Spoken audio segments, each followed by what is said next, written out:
Houston Fire Department, there's approximately 8 of us, 8 to 10. And how did you guys get called out, or what's the process for you guys to find out that you need to come out to this? We are a member of CEDTRAC, which is the Southeast Texas Regional Advisory Council, and the AMBUS is an asset. It's a state and local asset. They received a call that there had been an incident here in Beaumont. They put out the call to the Houston Fire Department and also the Atascocita Fire Department to respond with their AMBUS. The initial report says they had some sort of boiler issue, which released some carbon monoxide. It was at a junior high school. They ended up having 66 transportable patients. I believe that the count that I was told was 180 affected. They were separated into 2 different groups, one here at Marshall Middle School and one at Westbrook High School. The Houston Fire Department responded to Westbrook High School. We mainly did triage operations. Chief Conley in Atascocita responded here, and he can tell you what they had here. How important is it, to get this extra help from all these, for you guys to come all the way out here and give them some support out here? So the good news is with CEDTRAC, we know a lot of the same people. We do a lot of drills and meetings together. It's very good that we can work together.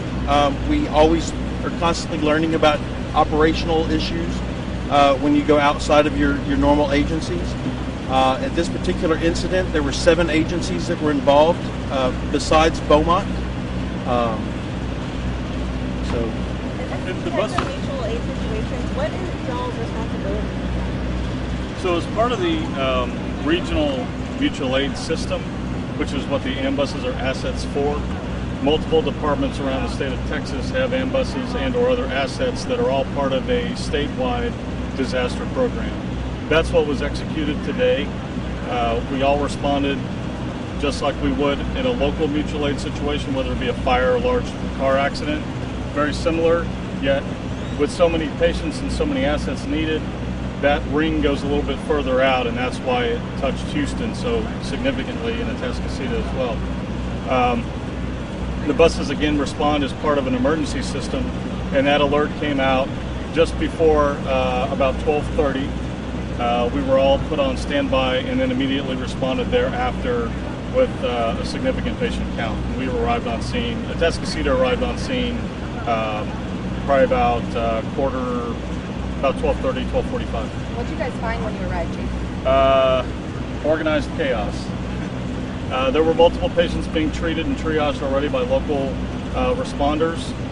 We were assigned 19 patients, and we transported 19 patients, all children, to Victory Hospital, which isn't just but a few blocks from here. And you did that in the AMBUS? In the AMBUS, yes. What happened to the third part? What's the advantage? Oxygen? So the AMBUSs are essentially 20 patient ambulances.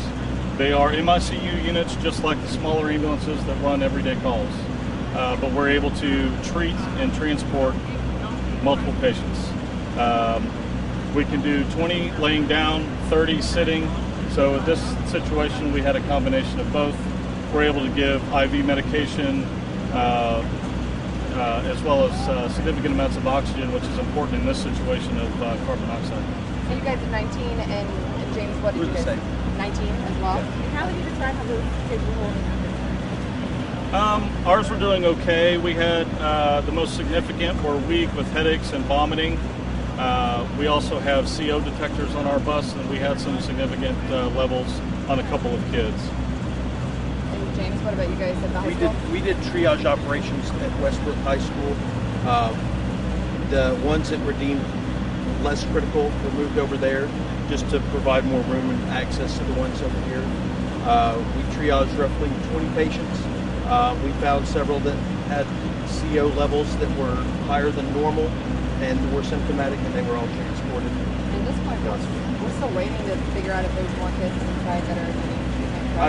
I believe at this time they've all been accounted for, and this operation has been mobilized at this time. The scariest thing about CO2, carbon monoxide, you don't know that you're getting it. A lot of people believe that you can smell gas, and you can, but you cannot smell carbon monoxide. It's a product of incomplete combustion, which we believe is what happened here. They had a boiler malfunction, and you can be poisoned silently, and before you realize that you're poisoned, you're already sick. It is something that affects you systemically. It affects your oxygen concentration, and you just become very ill very fast, and it takes a very long time for those symptoms to be relieved. Like how long could these kids be sick? Hours, days? It depends on your level of exposure.